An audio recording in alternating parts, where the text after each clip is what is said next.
Hey everybody, Ken from Home Instead here. Thanks so much for joining us today. Today I'm going to be speaking with some wonderful friends who also happen to be presenters for the upcoming Dementia Possibilities Conference that will be taking place online February 8th through the 12th. The conference brings together a large team of experts with the goal of supporting those who are living with dementia as well as their care partners. All of the details can be found at www.dementiapossibilities.com. My guests today are Hope Carwile, Susan Bachman, and Ruth Dennis. The three of them are teaming up for a presentation titled Grief Wilderness, discussing the journey of grief, different types of grief, grief impact and its healing abilities when we are navigating the many unknowns of our lives. And so Hope works as an innovation specialist with Vivage Senior Living in Colorado. And she has approximately 20 years of experience in healthcare, primarily in the long-term care and senior living settings. Susan is a retired psychotherapist who's living with young onset dementia. Since her diagnosis, she's become an accomplished ceramist. Susan is a strong and outspoken advocate for others living with cognitive deficits. And lastly, but certainly not least, Ruth is another returning guest on the show. Hope's been on the show before. She is an educator for Vista Living Care Homes. She provides support and education for families and for the greater community facing all forms of dementia, different struggles associated with the aging process. And so welcome you three. After that long introduction, thank you for joining me. Good to be here with you all. Really good to be here. And so it is great to be chatting with all of you guys. And so, so since this is the first time I've had three guests on at the same time, I'm going to do things a little bit different in order to streamline our chat and make it just a good, easy listening experience for folks who are watching along. I've prepared a couple talking points, the first of which I'd like to get everybody to weigh in on. And then I have an individual question for each one of you to answer from your area of expertise and your life experience. Sound good? Sounds great. That works for me. Cool. So first off, this one's for everyone. Dementia Possibilities. What an amazing name. I think that, you know, this name that we landed upon is something that is inspiring and versatile in what it brings to mind. I would like to hear from each of you when you think of this conference that we're working on together, the group that's come together, and all of it being billed under the name Dementia Possibilities. What comes to mind? Maybe you go first, Hope. Wow, the endless possibilities.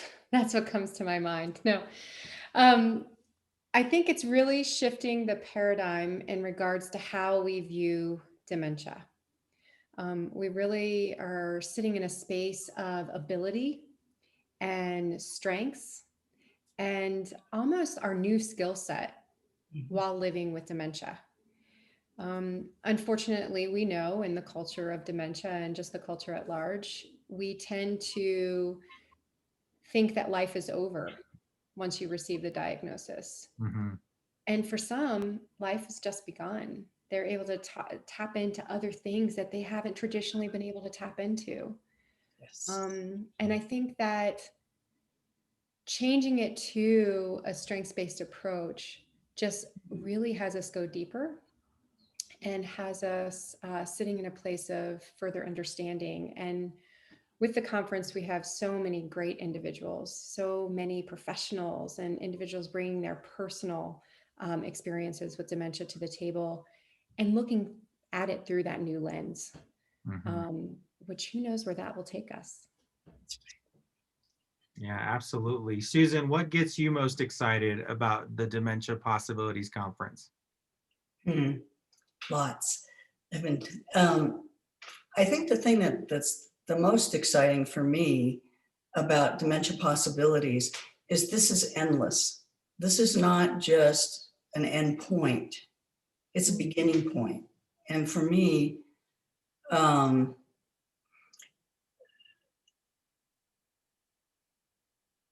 even though I had a full life, my life began and became richer, believe it or not, when I got a diagnosis of early stage dementia, because I have aphasia, and I had to learn to talk again. I had to learn to be able to do that. So I believe that it brings forth the opportunity for people to tap into their truth on some level. And I don't know how to put that into other words. And Those are great words. Those are great words. yeah. And so the possibilities are endless. The limitation is what is brought forth by the medical profession. And as far as, and from my perspective, the reason I do this is because I want that to change. I want that to absolutely change the way people who are diagnosed without hope is not okay anymore. It's just not okay. And should not ever, and it's a should, but what can I tell you? Should not ever happen. There should be there needs to be some form of, when a doctor tells a family or tells an individual that there is hope involved in this, regardless of whether you're at a beginning stages or at a, up until a place where you mild, moderate, and advanced. Advanced, where you're beginning to go for end of life issues. Yeah. There is so much richness in this that for me, I can say it opened my life up in a way that I could not have ever even imagined. Susan, when you say that, I think it's so striking and refreshing to hear that from you. And I feel like that's something that needs to be heard in any type of diagnosis. Like what we're talking about is something that that has to do with how we respond to the challenges of our lives. Yeah. And the perspective that we bring to those challenges matters. Mm-hmm. That's absolutely correct. And that's Ken, is for me, when I think about grief, because this is what we're talking about, some of what we're talking about here, is that we all have to, no matter where we are and whatever stages we are in life, there's things that we let go of, that we grieve, whether it's somebody dying or you lose the ability to do something, you gain another ability to do something else. Like, I can't cook, so my other half cooks now. She's a better cook than I am. It's embarrassing to say, but true. So there are things that, when it comes to grief, that is a natural part of our existence on this earth. It's just a natural part. It's not something that is all of a sudden you have dementia, or you have cancer, or you have Parkinson's, or you have blah, blah. It's a whole part of life. Yeah. You have a dog, they die, you grieve your loved one. You have something that you have an attachment to, something happens, it breaks, I don't know, my guitar breaks. That you grieve that loss, and you also embrace all of what was brought to you from that, and the lessons that you learn from that in life, and bring it forward, instead of some things you leave. Oh, give me a minute. some things you let go of completely, Mhm. and you bring whatever you bring forward what is the richness of what you've learned and what you've released. And I can't, that's where I'm gonna stop right now because my, Love it. I love it. So Ruth, I'd Mhm. love to hear from you as well. Like, so when you think of the group we're bringing together for this effort and the overall, you know, the title that we've picked together, what types of things come to mind for you? Actually, I think excitement, exploration, a lot of joy. We are really, and present company definitely included in this, but also so many other people that we're working with on this project. There's an amazing amount of wisdom and talent and commitment and passion and stubbornness in the group of Yeah. people that we've brought together. And also just a really wide range of ages and backgrounds and experiences. And it's been not always been easy to come up with this conference and this, but it's been exciting and fun. And when I hear dementia and possibilities together, it's I love it because the work that I've done, the work that I do, the people that I'm around, they're not victims. They're not, passive bystanders in this. Yeah, this disease sucks and it's hard and it's tough. But every person I've worked with has a life beyond it. Whether it's, feeding the goats or hanging out or falling in love or painting or music or dance or learning Spanish or there's a life that these elders have. And when Susan was talking about kind of going through the stages and that there's life in each stage, I worked with an elder recently who a few weeks before she passed away made her first drawing on her own. Wow. She drew on her own, and very, very late in the process. But the process doesn't dominate you. The process it's a part of life. I mean, and grief is the same way. It comes and it can take you over for a long time. But it also can open up the door to creativity and exploration and other parts of you that you get. And so I think, I'm excited. I'm just really excited. It feels like a new toy and a new exploration. Yeah, I'm excited about it too. So the workshop title that you all are working on together is Grief Wilderness.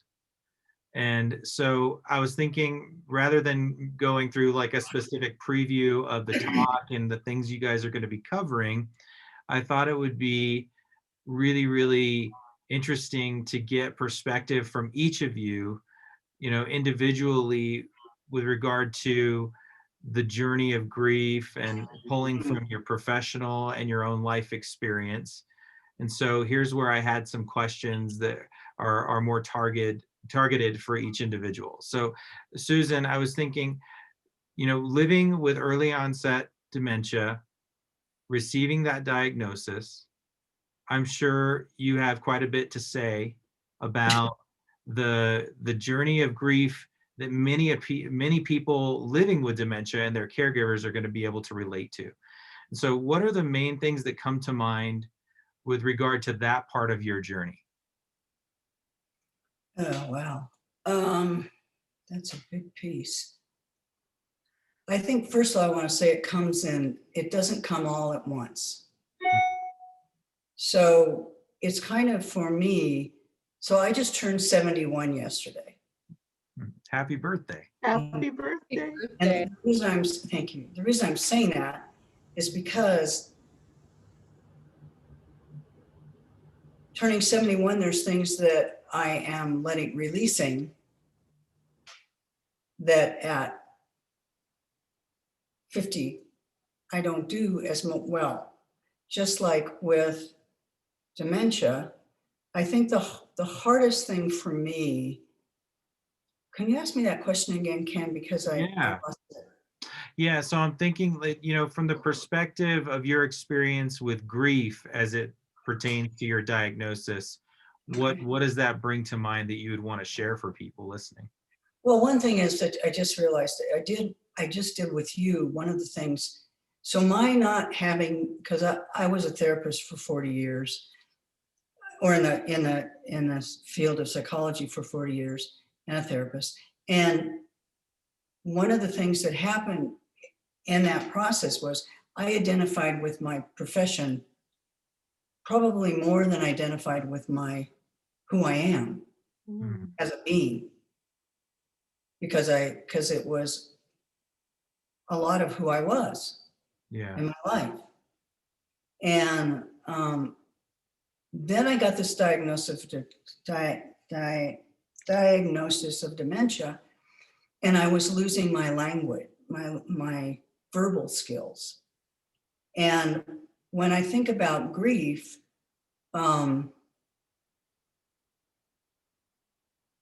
there are so many facets to it for me. Not being able to go to work and be with people. The last time I told, the decision to stop working was a huge decision for me,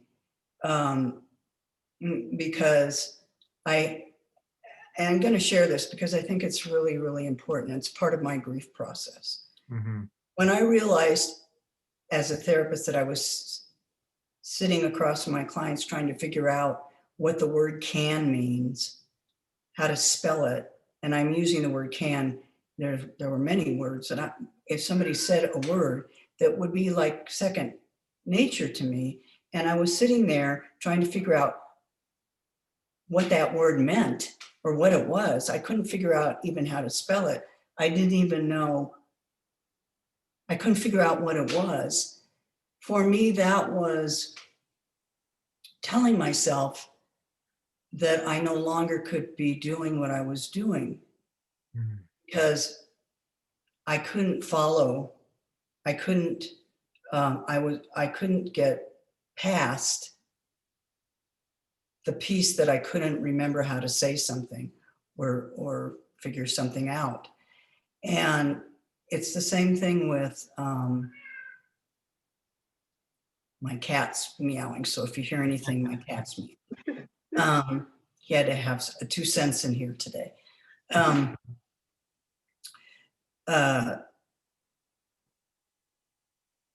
It's the loss of who I was on some level.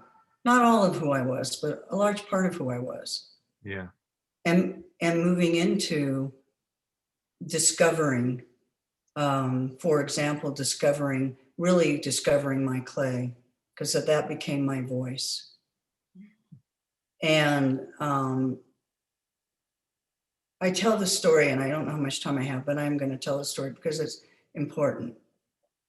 So when I first was diagnosed, I was like, I couldn't talk very well. And I didn't have a reference point to go to exactly. And I was at the clay studio, and people started asking me how to do this and how to do that. And I couldn't remember the words. And the people were standing around me. And I was like, holy, Mm-hmm. crap. And I kept pointing to the wheelhead, and I couldn't say it. And all of a sudden, the words, people started saying what it was that I was trying to say. Because I'd point to it, but I didn't have the words at that time. I couldn't verbalize it. And the people around started saying wheel. And there was a lot of other things too. you know, when you do clay, you have to cone it. And then you have to put a hole in it and then you pull it up. And I couldn't remember how to tell people that. It was the most profound moment for me when all of a sudden this group of people started to help me. It wasn't telling me I couldn't do something or I was an idiot, which I felt like I was having such a hard time. Instead, there became a lot of love in that room, and it was palatable.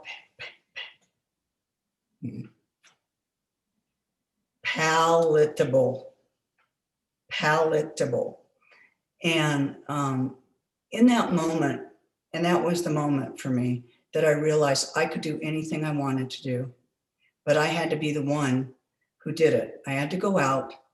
I had to sell my product.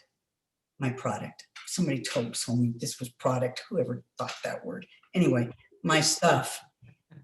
And that meant I had to go out there and talk to people. I had to use you to talk, told me how to use the computer, you know, the phone, the thing to calculate how much I was going to charge somebody. So, because I can't do numbers that well at all. And I forced myself to learn how to talk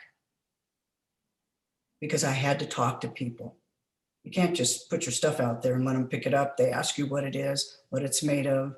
Mhm. How do you do this? How do you do that? And I'm standing there going, okay, you know, so I was able to do that. And that was the key, forcing myself to step into life versus stepping out of life and not be a victim and not let anybody else around me victimize me. And my other half is definitely not that person. She's not gonna let me be a victim, period. Although I still can't cook now, but that's okay. It's okay. I cook popcorn. I'm very excited. I can cook popcorn and eggs, boiled eggs. Anyway,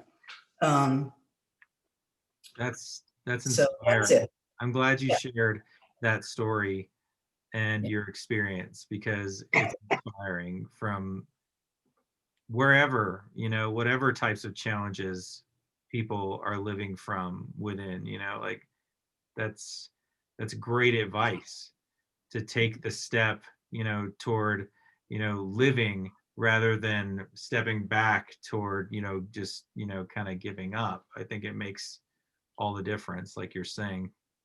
And one last thing, Ken, I gotta Yeah. tell you. The other thing is to learn how to, for me, was to learn to be still. Because I'm a doer. I do things.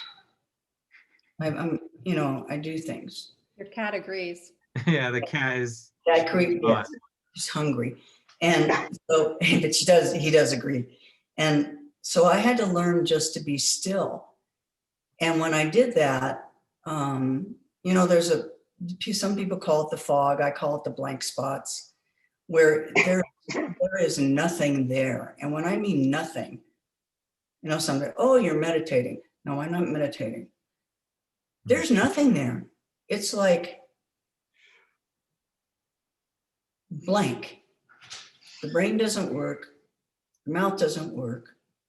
The best thing I can do is sit down on the couch, or I'm forced to just be still. And that was the best thing that ever happened to me. That was literally the best thing that ever happened, because I had to deal, I guess the best word, not being, whatever. I had to deal with being where I was and who I was, and that I wasn't who I thought I was anymore. I had to learn how to be present in my life in a new way. And that was a profound moment. It's kind of like when you go out into the garden, you really realize that garden, you touch those plants, and you really, really feel them. You really experience their energy. You really experience what's happening around you instead of running off to go do the next thing because you think you have to do it. You don't have to do it. Anything. Period. Ever. You choose to do it. I choose to do it. I don't have to do anything. And that was a profound moment for me. And I can create a lot of stuff I can create a lot of stuff to do. But now I sit more in that place of, I don't have to do anything. I can sit with the stillness now. And it's okay. And this process is, for me, has been an enormous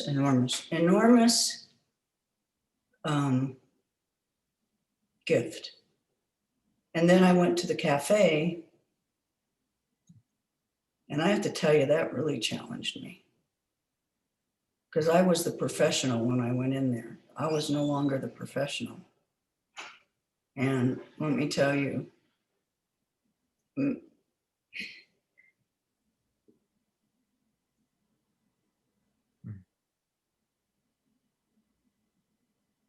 it was, sorry, Okay. greatest gift. If you want to talk about grief, it was the greatest gift to see all these people finding their voice in a situation that's sometimes very hard to find a voice, even if it was just looking at each other in each other's eyes from across the room. And the creative, the stuff that Jutta brought in to be creative with became that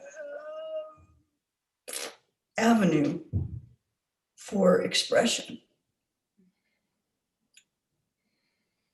But I learned, it is obviously still very profound for me. And I found a new voice. Thank you so much. Thank you for sharing that. And I'm so glad you said, Ken, let me share just a bit more, because after that, I think you said some of the coolest things I've ever heard in my life. I was going to say microphone drop. We're done. You know? Hope you and I can go take a nap now. So good. But Hope, I'm gonna ask you your question now. In the work that you've done with families, with caregivers, both of a family caregiver type nature and professional, those living with dementia as part of their journey, what is the impact of grief that you've observed in the people that you work with, and why do you think it's so important that we're talking about it? Such a great question. It shows up differently with each family. It shows up potentially differently with each person, dependent upon their history and depending on their life experience with grief, with trauma throughout their life. I have this analogy, it's called grief stew. And I actually got it from Ted Wired. I hope I'm pronouncing his name right. And I don't mean to put a book on here while we're talking in the interview, but it's been an amazing book for me. Yeah, it's witnessing Ted and just some of the challenges that he experienced. And it was this compounded loss that he went through. And I think that that's what happens when you are supporting or loving someone living with dementia, or you yourself are navigating dementia. You have a loss of identity with your role. You have a potential loss of ability. And in our culture, we're very much focused on our brain power, our brain ability. And so culturally, you're disconnected. And we also live in a culture where we're already, even before diagnosis, disconnected to a certain extent. We don't live in community anymore. And something that Susan said that was so profound was when all those individuals surrounded themselves with her and we're able to feed the energy between the two of them, you know? Yeah. So we have already had that as a loss. So now you have this dementia diagnosis. You feel more so on an island, especially with some of our practices that we experience. So grief shows up, like I was saying earlier, it just shows up in different ways for individuals, and it is a journey, and it's something that is part of life. Some say since the day that we were born, and it has a healing potential. It's not meant there to be something that isn't for us to sit with or uncover. It's something for us to navigate and be with. You know, we weren't born into this world to have no pain or no challenges.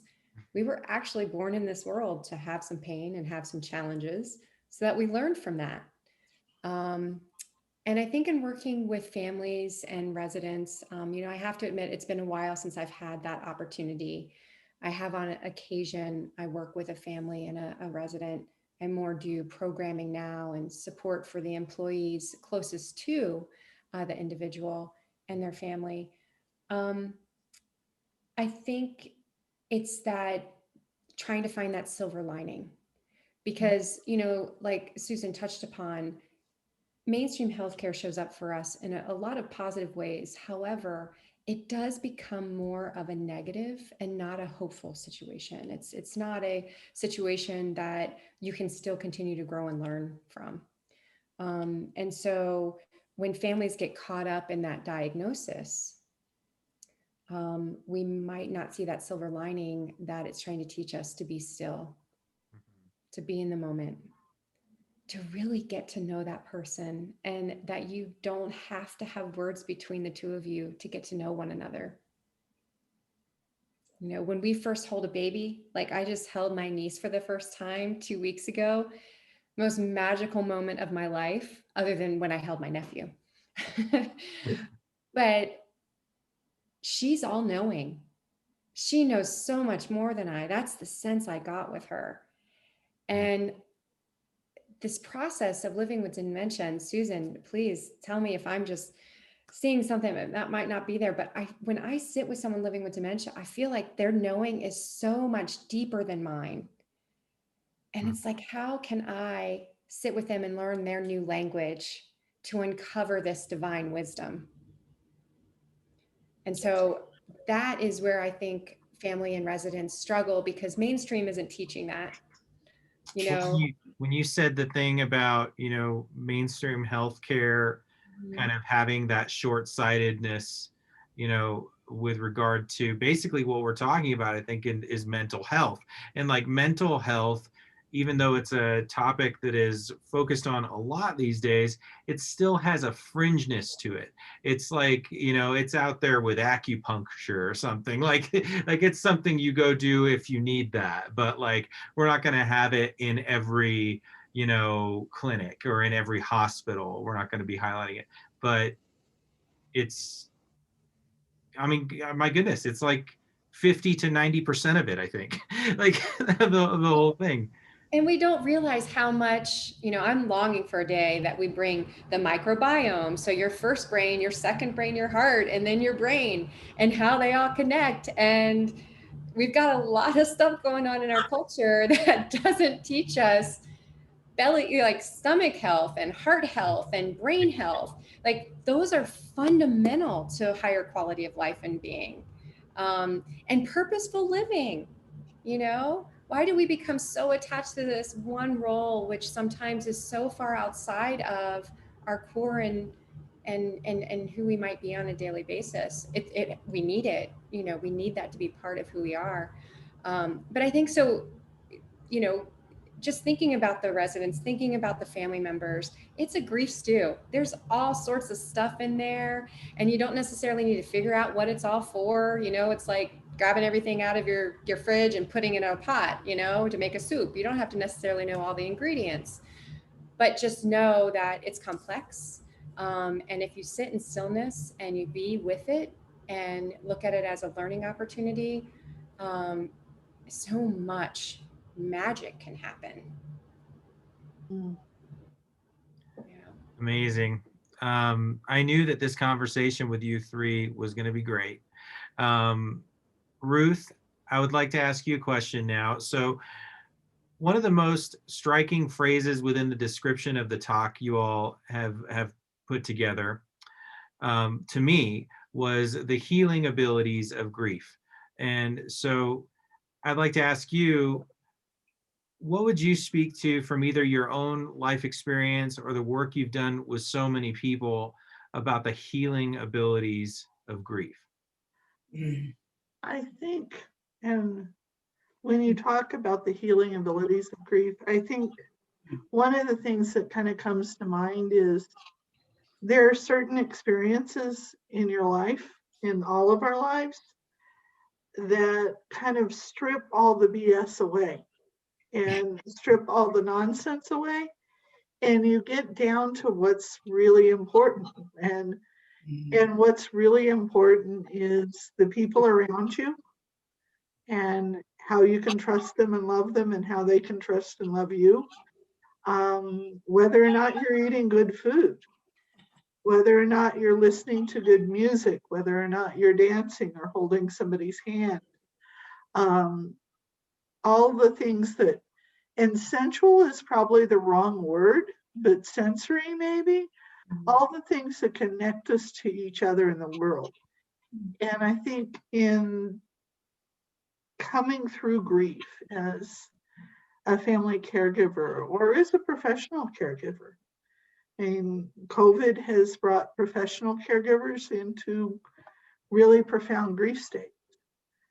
And in coming through that after the initial shock, and Susan and I have talked before about whenever you're diagnosed with a long-term illness or an illness that you will or may not ever beat, there's a shock, there's that wall. And then there's what you do when you get past that wall. Grief is the same. I knew my brother was profoundly ill for several years. I was a caregiver, was my primary focus in life for several years. But when he passed, it was still a shock. The fact that that phase had stopped was a shock. And after that shock, there was this place of, it's a new place to explore and experiment with. But all those feelings of this is weird, this is confusing. Why do I feel good? Why do I feel creative? Why do I miss him every day, but still feel like painting every day? You know, and all the questions about how, as a family caregiver or as a professional caregiver, how do you define yourself? And Susan talked really well about defining herself as a therapist, as somebody who worked in psychology. Same thing with what all three of us do, Ken, Hope, and I. How do you live your life and not define your life by what you do? And because you are what you do, but what you do is also a part of what comes from you and who you are and your creativity and your aliveness. There's a beautiful meditation by, and I'm going to mispronounce her name, so help me, Hope, Pema Chandran, Ooh. on I've always called her Kima. Pema. And she talks about wrapping yourself around as a caregiver when you lose someone, about that you've done the best you can with the resources you have at the moment. Mm-hmm. That kind of accepting and not kind of constantly checking or second guessing. And I think we're so trained to second guess what we're doing when we're working with people. And just to come to that place of accepting, you know, for me, it was, oh, I was impatient this time or that time, or I got stressed out with my brother. And to come to the understanding that, yeah, that may have happened 5 or 6 times in 22 years. But what really mattered was, going to the bookstore and playing with the musical instruments and the chimes and watching the animals at work and playing fetch with the cat at home and having a good meal together. And that those were the things that really mattered. And it's true with our elders at Vista too. The things that really mattered aren't the medications and the disease process and the progression and the stage. It's, did someone learn how to dance salsa before they died? Did someone pet the goats today? Has someone fallen in love this week? Those are the things that matter. And all the kind of unnecessary BS gets stripped away. And I think, COVID in its hard, tough, interesting thing, painful incarnation has also kind of stripped a lot of the BS away. And are you really talking to each other? Are you really telling each other the truth? And that's part of grief too, is all of a sudden you're in this place where you don't have any choice but to be honest. If you push it down, grief is one of the things in the world that can kill you. It can change that whole mind-body connection that, Hope is so good at talking about, because it can sever it if you don't deal with it. And I think there's kind of a profound honesty to grief, if that makes any sense at all. And I think that's healing and creative. Yeah. My goodness. Well, if you've hung out with us this far and listened to this whole conversation, I'd like to say you're welcome. Because each one of you and everything you've shared has been there are so many nuggets. That might have been something, Hope, that you said before we started recording the official discussion, but like there's just so many different perspectives and valuable insights that I think that any one of them could impact a person's life if they take those things in. Any one of them could dramatically help someone listening into our conversation. And so I want to thank you for having this chat with me. And we should mention the conference again.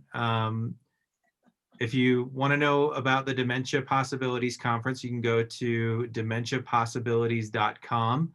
It's a week-long conference, February 8th through the 12th. We're going to do all 5 days, a few hours a day. No pressure though.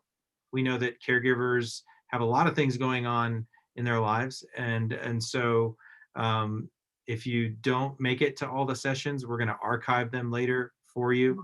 So you can pick and choose which ones you think will be the most beneficial to you. And I thank you for joining us for this conversation. Thank you, ladies, for joining me. I hope you have a great rest of your day, and I'm looking forward to the conference with all of you. Can I do one thing before we leave? Absolutely. Okay. I'm just going to do this, I hope.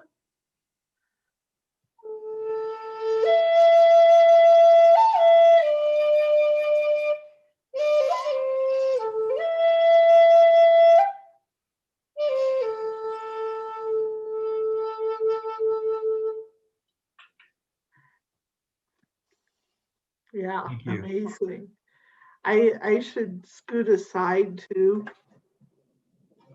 That is the painting I did after Morgan passed. Wow.